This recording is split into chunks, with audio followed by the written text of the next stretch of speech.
Hello, adventurers. I want to take a moment to tell you that all our content can now be found uninterrupted and commercial-free on Apollo Plus. Apollo Plus is a subscription-based service that enhances your audio fiction experience with ad-free access to your favorite shows and exclusive content, while at the same time supporting us all as creators to keep bringing you quality content. Please take a moment to check out Apollo Plus at apollopods.com or download the app in your Google or Apple app stores. Again, that's Apollo Plus, your new home for quality audio fiction.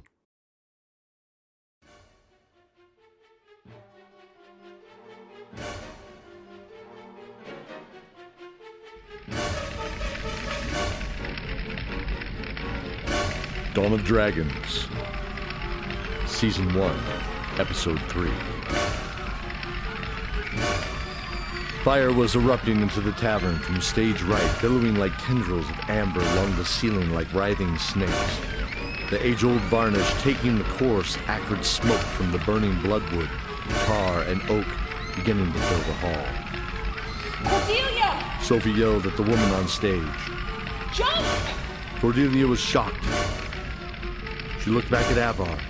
The small man blew her a kiss and waved, mouthing out goodbye with a smile on his face, tears welling in his eyes before he dove into the stairwell to the backstage, nimbly dodging the burning debris falling from above, blocking the way for larger people than he. Now! We don't have time! Elaviv yelled. Snapping back, Cordelia nodded. Her eyes narrowed slightly as she jumped off the stage into Sophie's arms. Zoran was shoving a few panicked stragglers out the door. What's going on out there? Do you hear that? Something's coming. Move! The world is ending. What does it matter? Move or you will too! With the final shove, he pushed them out of the way as a fiery beam crashed to the floor where he once stood. Mother of... Hey! Over here! He waved to Elaviv and his sisters. They pointed at the exit adjacent to him along the smooth stone brick wall. The bitter smell of the smoke burned the throat, and the greasy texture hung close to the body as Zoran made his way to the exit. Coughing, a hand grabbed his and pulled him free of the smoky room into the night air. The air cooled his lungs immediately, but then his ears filled with the screams. The roar from above sounded like 100 lions, and huge wings that blotted out the night sky beat heavily in his ears as it passed overhead to land by the fountain. Astride his back was an orc clad in black-scaled armor. She yelled guttural commands at the dragon. The dragon was everything Zoran had seen in a nightmare. Its twin horns pointed forward and down its skeletal snout. Green, smoking acid dripped from its maw as it drooled, looking at the people running from it in the square. Get down behind the barrels! Sophie still had his arm and was still roughly joining Cordelia and Elaviv behind the large casks on the side of the pig and turtle. Where's Benedict? I don't know. Fear overcame Elaviv as she realized she didn't know where the young man had gone. That realization was echoed as each of them looked at each other in turn. Elaviv looked around. She was too level with the ground. She needed a better vantage point. Zoran, you know how to get to Viridian from here, yes? Zoran nodded, puzzled. I'm going to try to see Benedict from above. She pointed to the long roof behind them. If we get separated, go to Viridian. The first port on the coast is Akesh Balol. First port. Is that the... Yes. She smiled happily. He recognized the port city. That's the common name for it. First port. From there, we sail west to Bells. She took a deep breath, seeing their puzzled face. It is time for us to move on. We can find more answers in the Ivory Library. Cordelia's eyes grew wide. She had heard stories of the Ivory Library and the vast knowledge contained on its endless shelves. Supposedly every bit of history, science, technology, and magic was documented here and guarded by the legendary stone monks. The stone monks were not cruel or righteous. They were avid guardians of the cosmic balance. Elaviv looked at Sophie and smiled before darting to his stack of crates. bounding effortlessly up the rough-cut wooden planks to the roof, never disturbing a single one, as if she was a bird's feather on a gentle breeze. More roars rang out above, followed by one from the black dragon currently in the square. The deafening thunder from those leathery wings kicked up dust and embers from the street, causing Sophie to shield her eyes from the gusts. Another dragon, this one deep blue scales and a yellow smooth underbelly, landed with a lurch as it whipped its tail to a street cart filled with vegetables. This was followed by a much larger crimson-scaled worm with dark black beard of horns and scales around its chin. 2 horns shot up and back from its skull as it whipped its head to the side to roar at some scurrying, terrified people. Cordelia was frozen. She was horrified and entranced at the same time. Here in the flesh were dragons. Those great dragons of legend her father had told her about so many years ago. The red dragon took an uneasy step towards the stack of barrels they hid behind. Zoran ducked low with the other 2 and motioned a single finger in front of his lips to indicate absolute silence.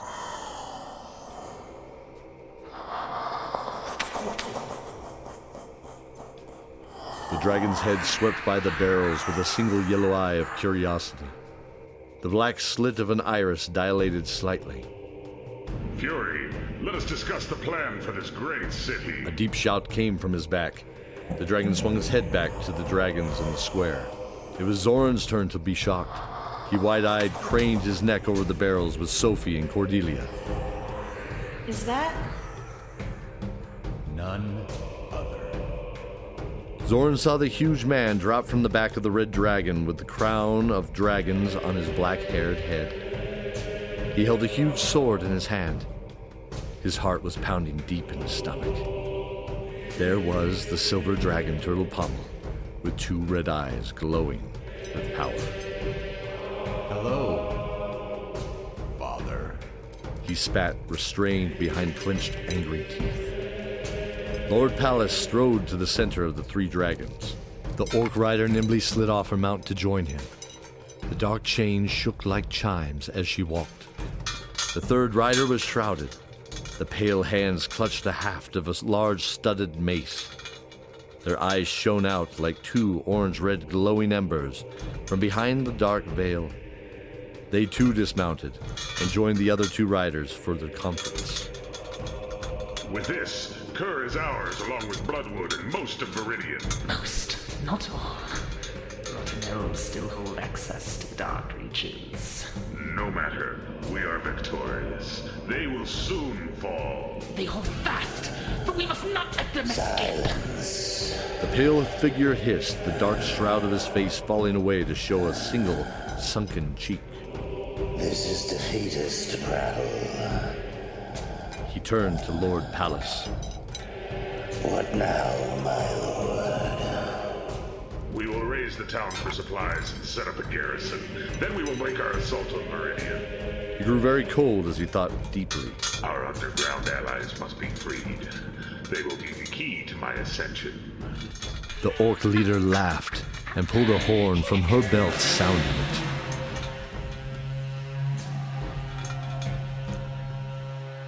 From the shadows, orc armies began to appear and flow as a single chaotic mass into the square and shops from Cordelia's right.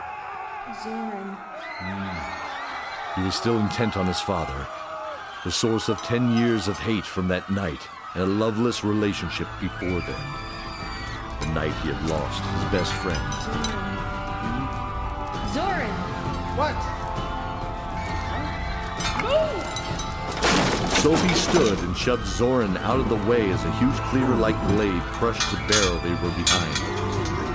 Zoran rolled and stood on his feet, his rapier deftly in his hand. He moved to Cordelia, who was cupping a small bolt of fire in her hands that slowly began to grow. Sophie swatted a great axe to the side as she drove a shoulder to the orc, knocking him backwards. Cordelia, her eyes closed, and she mumbled some arcane words before throwing it at the orc in front of Sophie. It met its mark, exploding in a shower of sparks, sending the orc back on his heels to the ground. They darted across the courtyard towards an open alley the orcs hadn't reached yet. The red dragon roared and swung a tail at them as they scattered, barely missing the muscular tree trunk-sized limb. Zoran rolled under it, feeling the breath of wind as it sailed mere feet from his body, smashing into his store face for a bakery, sending flour dust and a plume out of the gaping wound of the wall. Go! He shouted at Cordelia, who was wide-eyed next to him. Rising up, he heard a shout. Standing on the rooftop was a figure. Her flame-red hair cascaded from her shoulders, keeping time with the fire now surrounding her. Elaviv calmly drew an arrow to her cheek before sending it loose. The arrow sailed across the courtyard, slamming into an orc pursuing two other figures. She recognized the armor of one. Definitely was Benedict, but the other ran alongside him with two crude orcish daggers drawn. They continued to run to the alley. Elaviv felt the heat of the fire dancing across her back as she fired arrow after arrow covering their escape.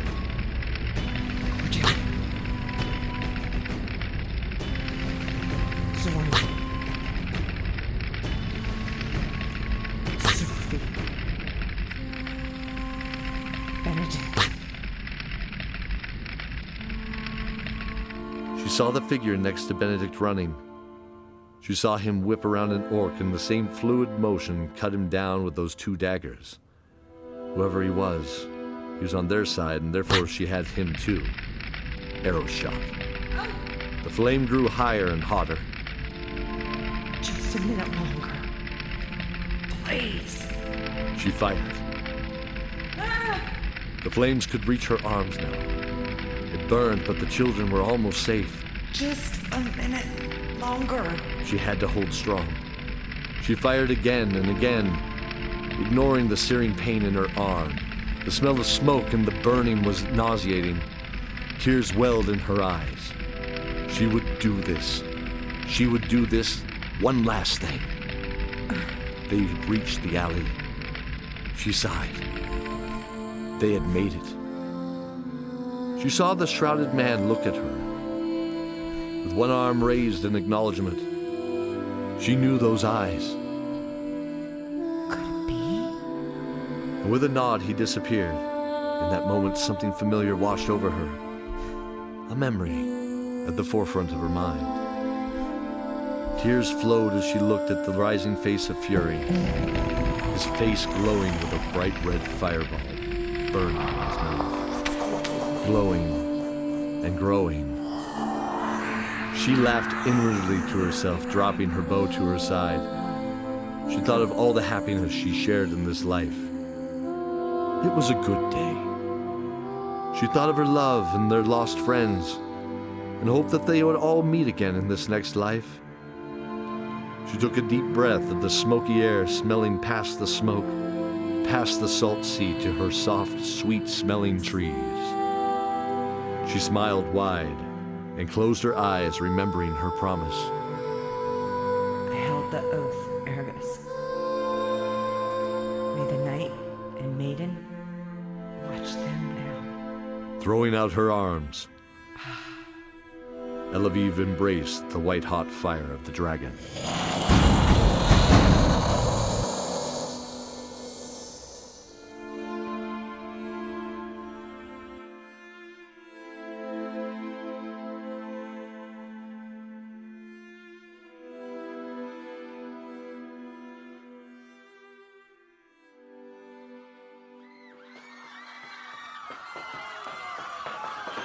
The children shot into the alley, the sounds of the city being taken down slowly dimming as they made their way in the dark, musty alleys to the edge of the city. Wait.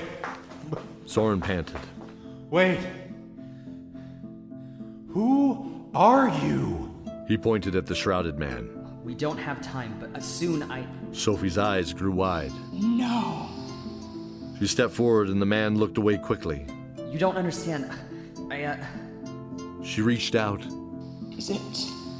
As her hand closed on the hood, the man's hand clasped hers gently.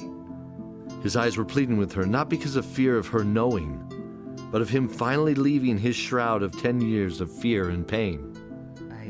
He sighed and pulled back his hood, his blonde locks cascading to his shoulders. I dreamed of seeing you again every day, Sophie. Oh my God. Zane.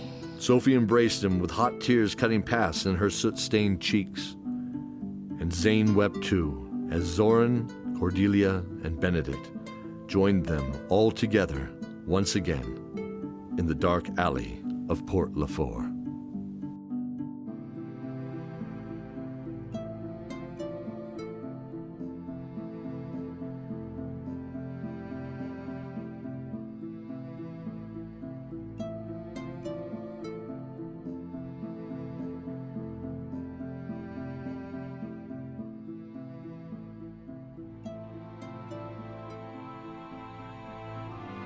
Thank you for joining us for Dawn of Dragons. Follow us at dicetowertheater.podbean.com or Dice Tower Theater at Twitter, Instagram, Facebook, or WordPress. You can help support and keep this project free, joining our Patreon program. You will earn rewards to enhance your experience while helping us to enhance this program for everyone. Sign up at patreon.com/Dice Tower Theater. Also, you can donate at kofi.com/Dice Tower Theater or by simply sharing us with a friend. Thank you to our guest voices, Sam and Piper from the World Forge podcast. World Forge is a witty comedy podcast where a random prompt is dropped and the group finds a hero, a villain, a monster, or who knows what else that they can define within the session. Be sure to follow them on your favorite podcatcher. Look for World Forge. You can also follow them at twitter.com/WorldForgePod. Stay with us as we continue the story, coming soon.